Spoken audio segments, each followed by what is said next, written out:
The Adventures of Tom Sawyer, by Mark Twain. Chapter 16. First Pipes. I've Lost My Knife. After dinner, all the gang turned out to hunt for turtle eggs on the bar. They went about poking sticks into the sand, and when they found a soft place, they went down on their knees and dug with their hands. Sometimes they would take 50 or 60 eggs out of one hole. They were perfectly round, white things, a trifle smaller than an English walnut. They had a famous fried egg feast that night, and another on Friday morning. After breakfast they went whooping and prancing out on the bar, and chased each other round and round, shedding clothes as they went, until they were naked, and then continued the frolic far away up the shoal water of the bar, against the stiff current, which latter tripped their legs from under them from time to time, and greatly increased the fun. And now and then they stooped in a group and splashed water in each other's faces with their palms, gradually approaching each other with averted faces to avoid the strangling sprays, and finally gripping and struggling till the best man ducked his neighbor, and then they all went under in a tangle of white legs and arms, and came up blowing, sputtering, laughing, and gasping for breath at one and the same time. When they were well exhausted, they would run out and sprawl on the dry, hot sand, and lie there and cover themselves up with it, and by break from the water again and go through the original performance once more. Finally it occurred to them that their naked skin represented flesh-colored tights very fairly, so they drew a ring in the sand and had a circus, with 3 clowns in it, for none would yield this proudest post to his neighbor. Next they got their marbles and played knucks and ring-taw and keeps, till that amusement grew stale.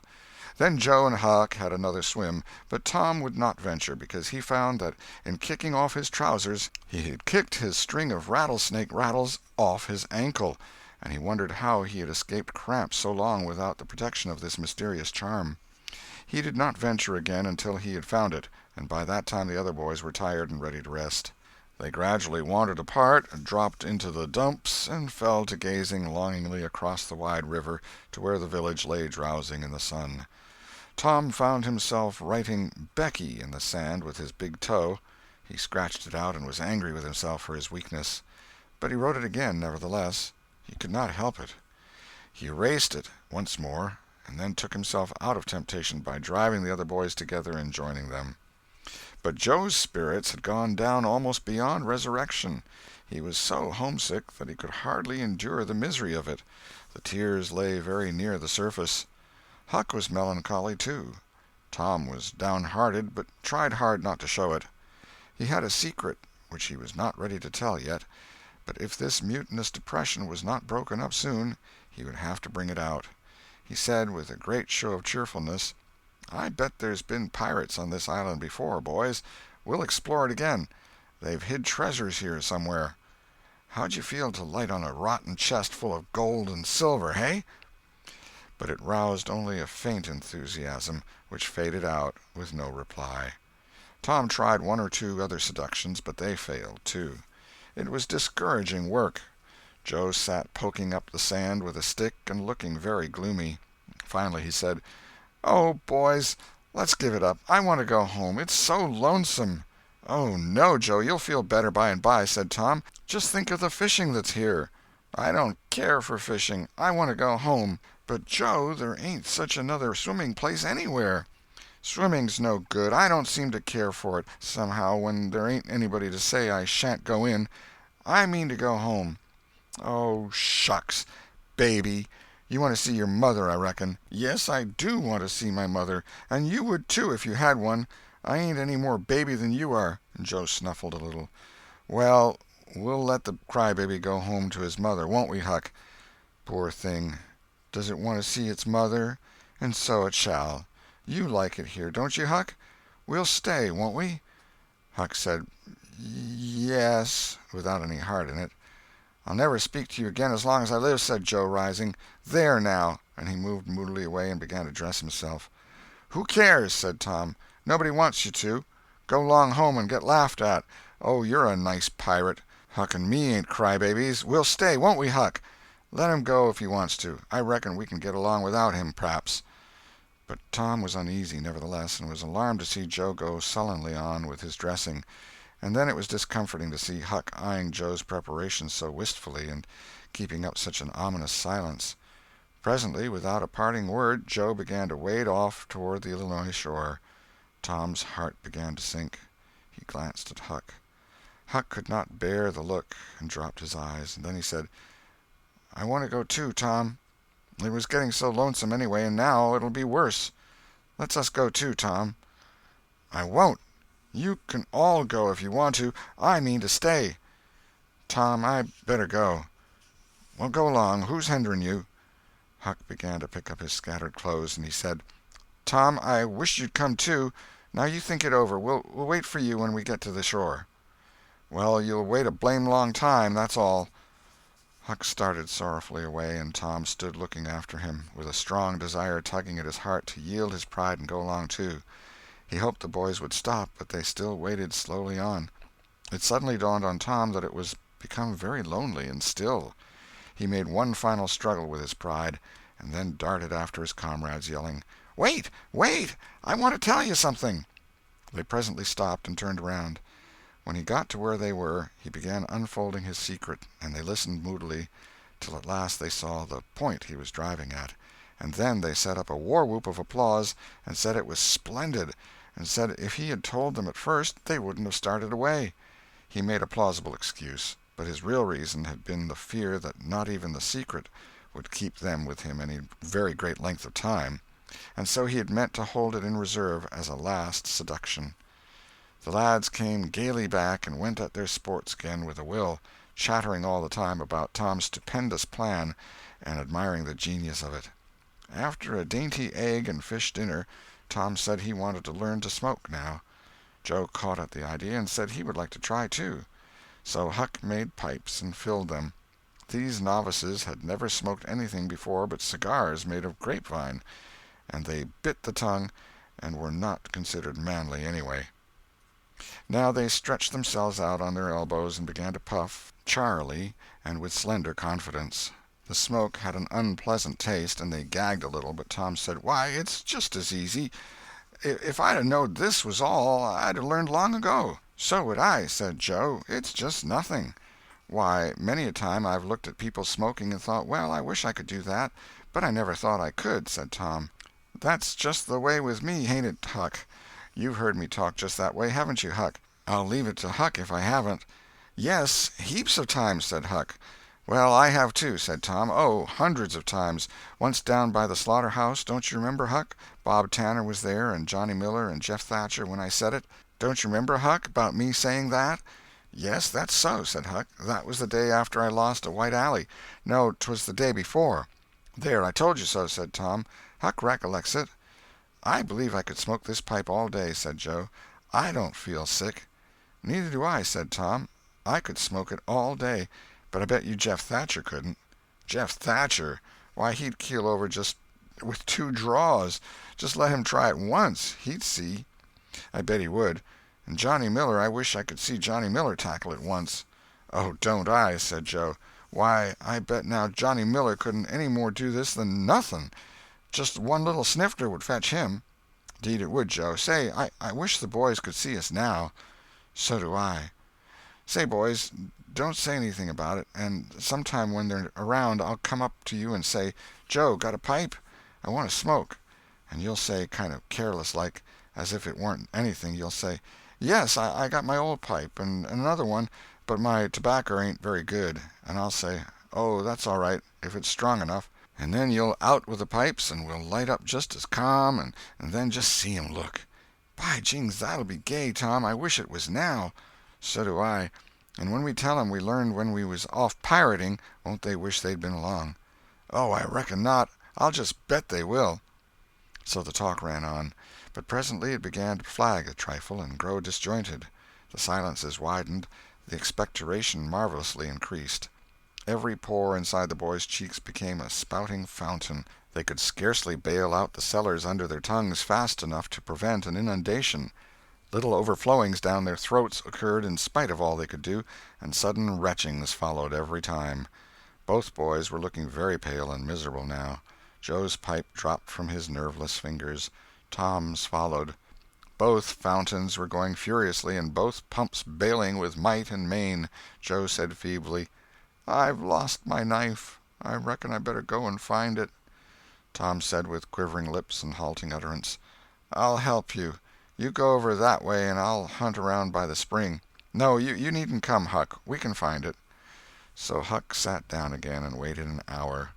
Then he found it lonesome and went to find his comrades.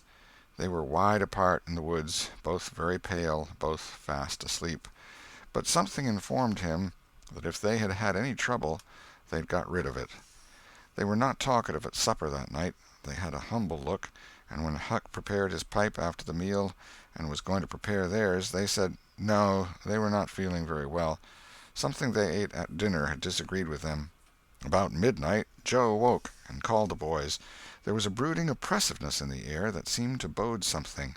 The boys huddled themselves together and sought the friendly companionship of the fire, though the dull, dead heat of the breathless atmosphere was stifling. They sat still, intent and waiting. The solemn hush continued. Beyond the light of the fire everything was swallowed up in the blackness of darkness. Presently there came a quivering glow that vaguely revealed the foliage for a moment and then vanished. By and by another came, a little stronger. Then another. Then a faint moan came sighing through the branches of the forest, and the boys felt a fleeting breath upon their cheeks, and shuddered with the fancy that the spirit of the night had gone by. There was a pause. Now a weird flash turned night into day and showed every little grass-blade, separate and distinct, and grew about their feet. And it showed 3 white startled faces, too. A deep peal of thunder went rolling and tumbling down the heavens, and lost itself in sullen rumblings in the distance. A sweep of chilly air passed by, rustling all the leaves and snowing the flaky ashes broadcast about the fire. Another fierce glare lit up the forest, and an instant crash followed that seemed to rend the tree-tops right over the boys' heads. They clung together in terror in the thick gloom that followed. A few big raindrops fell pattering upon the leaves. "Quick, boys, go for the tent!" exclaimed Tom. They sprang away, stumbling over the roots and among vines in the dark, no two plunging in the same direction. A furious blast roared through the trees, making everything sing as it went. One blinding flash after another, and the peal on peal of deafening thunder. And now a drenching rain poured down, and the rising hurricane drove it in sheets along the ground. The boys cried out to each other, but the roaring wind and the booming thunder blasts drowned their voices utterly. However, one by one they straggled in at last and took shelter under the tent, cold, scared, and streaming with water. But to have company in misery seemed something to be grateful for. They could not talk, the old sail flapped so furiously, even if the other noises would have allowed them. The tempest rose higher and higher, and presently the sail tore loose from its fastenings and went winging away on the blast. The boys seized each other's hands and fled, with many tumblings and bruises, to the shelter of a great oak tree that stood upon the river bank. Now the battle was at its highest. Under the ceaseless conflagration of lightning that flamed in the skies, everything below stood out in clean-cut and shadowless distinction. The bending trees, the billowy river, white with foam, the driving spray of spume flakes, the dim outlines of the high bluffs on the other side, glimpsed through the drifting cloud-rack and the slanting veil of rain. Every little while some giant tree yielded the fight and fell crashing through the younger growth, and the unflagging thunder-peals came now in ear-splitting explosive bursts, keen and sharp and unspeakably appalling. The storm culminated in one matchless effort that seemed likely to tear the island to pieces, burn it up, drown it to the tree-tops, and blow it away, and deafen every creature in it all at once at the same moment. It was a wild night for homeless young heads to be out in. But at last the battle was done, and the forces retired with weaker and weaker threatenings and grumblings, and peace resumed her sway. The boys went back to camp, a good deal awed, but they found there was still something to be thankful for, because the great sycamore, the shelter of their beds, was a ruin now, blasted by the lightnings, and they were not under it when the catastrophe happened. Everything in camp was drenched, the campfire as well, for they were but heedless lads, like their generation, and had made no provision against rain. Here was matter for dismay, for they were soaked through and chilled. They were eloquent in their distress, but they presently discovered that the fire had eaten so far up under the great log it had been built against, where it curved upward and separated itself from the ground, that a handbreadth or so of it had escaped wetting.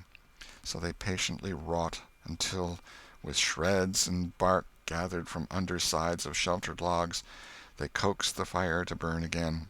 Then they piled on great dead boughs till they had a roaring furnace, and were glad-hearted once more. They dried their boiled ham and had a feast, and after that they sat by the fire and expanded and glorified their midnight adventure until morning, for there was not a dry spot to sleep on anywhere around. As the sun began to steal in upon the boys, drowsiness came over them, and they went out on the sandbar and lay down to sleep. They got scorched out by and by, and drearily set about getting breakfast. After the meal they felt rusty and stiff-jointed and a little homesick once more. Tom saw the signs, and fell to cheering up the pirates as well as he could. But they cared nothing for marbles or circus or swimming or anything. He reminded them of the imposing secret and raised a ray of cheer. While it lasted he got them interested in a new device. This was to knock off being pirates for a while and be Indians for a change. They were attracted by this idea, so it was not long before they were stripped and striped from head to heel with black mud like so many zebras, all of them chiefs, of course, and then they went tearing through the woods to attack an English settlement. By and by they separated into 3 hostile tribes, and darted upon each other from ambush with dreadful war-whoops, and killed and scalped each other by thousands. It was a gory day.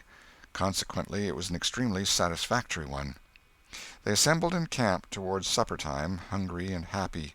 But now a difficulty arose. Hostile Indians could not break the bread of hospitality together without first making peace, and this was a simple impossibility without smoking a pipe of peace. There was no other process that they ever had heard of. 2 of the savages almost wished they had remained pirates. However, there was no other way. So, with such show of cheerfulness as they could muster, they called for the pipe, and took their whiff as it passed in due form. And behold, they were glad they had gone into savagery, for they had gained something. They found that they could now smoke a little without having to go and hunt for a lost knife. They did not get sick enough to be seriously uncomfortable. They were not likely to fool away this high promise for lack of effort. No, they practiced cautiously, after supper, with right fair success, and so they spent a jubilant evening. They were prouder and happier in their new acquirement than they would have been in the scalping and skinning of the 6 nations. We will leave them to smoke and chatter and brag, since we have no further use for them at present. End of Chapter 16. Chapter 17. Pirates at Their Own Funeral. But there was no hilarity in the little town that same tranquil Saturday afternoon. The Harpers and Aunt Polly's family were being put into mourning, with great grief and many tears. An unusual quiet possessed the village, although it was ordinarily quiet enough in all conscience. The villagers conducted their concerns with an absent mind, and talked little, but they sighed often. The Saturday holiday seemed a burden to the children. They had no heart in their sports, and gradually gave them up. In the afternoon Becky Thatcher found herself moping about the deserted schoolhouse yard and feeling very melancholy, but she found nothing there to comfort her. She soliloquized, "Oh, if I only had a brass andiron knob again! But I haven't got anything now to remember him by," and she choked back a little sob. Presently she stopped and said to herself, "It was right here. Oh, if it was to do over again, I wouldn't say that. I wouldn't say it for the whole world. But he's gone now. I'll never, never, never see him any more." This thought broke her down, and she wandered away, with the tears rolling down her cheeks. Then quite a group of boys and girls, playmates of Tom's and Joe's, came by, and stood looking over the paling fence, and talking in reverent tones of how Tom did so-and-so the last time they saw him, and how Joe said this and that small trifle, pregnant with awful prophecy, as they could easily see now, and each speaker pointed out the exact spot where the lost lad stood at the time, and then added something like, "And I was a-standing just so, just as I am now, and as if you was him, I was as close as that, and he smiled just this way, and then something seemed to go all over me, like awful, you know, and I never thought what it meant. Of course, but I can see now." Then there was a dispute about who saw the dead boys last in life, and many claimed that dismal distinction, and offered evidences, more or less tampered with by the witness. And when it was ultimately decided who did see the departed last, and exchanged the last words with them, the lucky parties took upon themselves a sort of sacred importance, and were gaped at and envied by all the rest. One poor chap, who had no other grandeur to offer, said, with tolerably manifest pride in the remembrance, "Well, Tom Sawyer, he licked me once." But that bid for glory was a failure. Most of the boys could say that, and so that cheapened the distinction too much. The group loitered away, still recalling memories of the lost heroes in awed voices. When the Sunday school hour was finished the next morning, the bell began to toll instead of ringing in the usual way. It was a very still Sabbath, and the mournful sound seemed in keeping with the musing hush that lay upon nature. The villagers began to gather, loitering a moment in the vestibule to converse in whispers about the sad event. But there was no whispering in the house, only the funereal rustling of dresses as the women gathered to their seats disturbed the silence there. None could remember when the little church had been so full before. There was finally a waiting pause, an expectant dumbness, and then Aunt Polly entered, followed by Sid and Mary, and they by the Harper family, all in deep black, and the whole congregation, the old minister as well, rose reverently and stood until the mourners were seated in the front pew. There was another communing silence, broken at intervals by muffled sobs, and then the minister spread his hands abroad and prayed. A moving hymn was sung, and the text followed, "I am the resurrection and the life."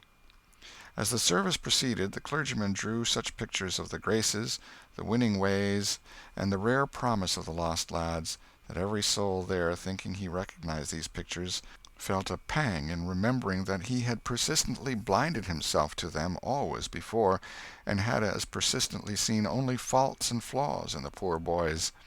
The minister related many a touching incident in the lives of the departed, too, which illustrated their sweet, generous natures, and the people could easily see now how noble and beautiful those episodes were, and remembered with grief that at the time they occurred they had seemed rank rascalities, well deserving of the cowhide.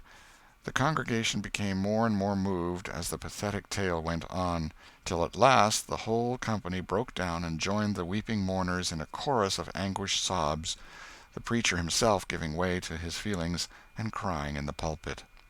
There was a rustle in the gallery which nobody noticed. A moment later the church door creaked. The minister raised his streaming eyes above his handkerchief and stood transfixed. First one, and another pair of eyes followed the minister's, and then almost with one impulse the congregation rose and stared while the three dead boys came marching up the aisle, Tom in the lead, Joe next, and Huck, a ruin of drooping rags, sneaking sheepishly in the rear. They had been hid in the unused gallery, listening to their own funeral sermon. Aunt Polly, Mary, and the Harpers threw themselves upon their restored ones, smothered them with kisses, and poured out thanksgivings, while poor Huck stood abashed and uncomfortable, not knowing exactly what to do or where to hide from so many unwelcoming eyes. He wavered and started to slink away, but Tom seized him and said, "Aunt Polly, it ain't fair. Somebody's got to be glad to see Huck." "And so they shall. I'm glad to see him, poor motherless thing." And the loving attentions Aunt Polly lavished upon him were the one thing capable of making him more uncomfortable than he was before.